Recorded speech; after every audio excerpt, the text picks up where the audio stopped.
The 2016 Metro Manila Film Festival is certainly one of the most talked about, remembered, and even controversial film festival in recent years in the Philippines. This fact was certainly driven by the sudden surge of independent films in the film festival selections. What seemed like a breath of fresh air from the standard rom-coms and comedy narratives, and an opportunity to revolutionize Philippine cinema by promoting highly artistic and thought-provoking material for others, is a supposed downgrade in fun, entertainment, and production value for others.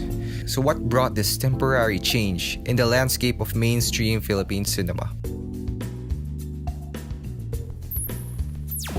I would say the early MMFFs were a lot more competitive with their selections. Movies back then include Ganito Kami Noon, Paano Kayo Ngayon, Burlesque Queen, Kisap Mata, Himala, Dekada 70, and so on. Most of which we would consider the gems in our Philippine cinema classics. Back then, our movies were helmed by our best and brightest national artists and performers, such as Lino Broca, Ishmael Bernal, Ricky Lee, Nora Honor, Vilma Santos, Chito Ronyo, and many others that are just too many to mention. Compare that to the fact that our movies are now made by Eric Mati, Kathy Garcia, who else we got? Vic Soto, Vesganda, okay. Pia Wurtzbach, Miss Universe? Oh, she's an actress now. Daniel Padilla, oh, it looks like Cardo is now a magical sword wielder and he directed his own film. Great. Okay, we can obviously say that today's Metro Manila Film Festival is way different from how it used to be. It likely started during the 2006 MMFF when Enteng Kabisote 3 was named Best Picture because apparently their judging criteria favored the moneymakers. Although not entirely because they were not number one in the box office, but rather Kasal, Kasali, Kasalo, which Star Cinema claims should have won. My guess is that Enteng Kabisote quote-unquote won because they were the more marketable movie. After all, what movie would you bet $1 million on selling? Enteng Kabisote or Kasal, Kasali, Kasalo? I'm guessing they were testing the waters. If a marketable movie like Enteng Kabisote 3 wins Best Picture, wouldn't more people watch? People do in fact watch the Best Picture because it does in fact guarantee that it will be a good or at least decent time. A decade later, a different set of movies came up in the very same film festival. I'm sure they know for a fact that these are not gonna sell well. Add to the fact that Rogue One, a Star Wars story, is premiering at about the same time as these films. It took a lot away from how much money these films could earn. Liza Dino from the Film Development Council of the Philippines herself stated, and I quote, "Our audience is not yet ready for these kinds of films. At this point, we are still in the process of encouraging the public to watch them." This film festival was likely an attempt to spark a revolution in the mainstream movie scene.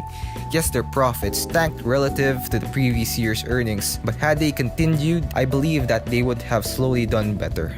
But they didn't continue, because when money loss is involved, you will upset certain people. Last year, MMFF Execom members like Sir Edward Cabagnot, Moira Lang, and others were kicked from the board, most likely due to differences in how the film festival should be handled. Ricky Lee, Rolando Tolentino, and Cara Magsanok Alikpala also left the Execom. They state, and I quote, "After several meetings and deliberations, we resigned because the MMFF 2017 Execom took a different direction by putting too much emphasis on commerce over art. Our resignation had little to do with the first 4 selected MMFF 2017 entries. We expressed our intention to resign long before the announcement of the first 4 entries was made. Some quarters in the Execom insist that only big film studios can produce a blockbuster. We believe that producing a box office hit and creating quality film is not exclusive to big film studios, nor to independent film outfits. All excellent Filipino films deserve all forms of support. This support includes movies being screened for the entire duration of the festival with maximum exposure in as many theaters in and outside Metro Manila. We stand committed to seek reforms in the Filipino film industry. We remain steadfast in believing in a Metro Manila Film Festival that can once more be a celebration of the finest of Filipino artistry. The Filipino audience deserves no less." While independent films reach blockbuster status, at least on a consistent level, we're going to have to wait until we can find that filmmaker that is an artist but also a salesman. Until then, we still have Cinemalaya, Pista ng Pelikulang Pilipino, Cinema One, etc., which are close enough to 2016 Metro Manila Film Festival's types of movies.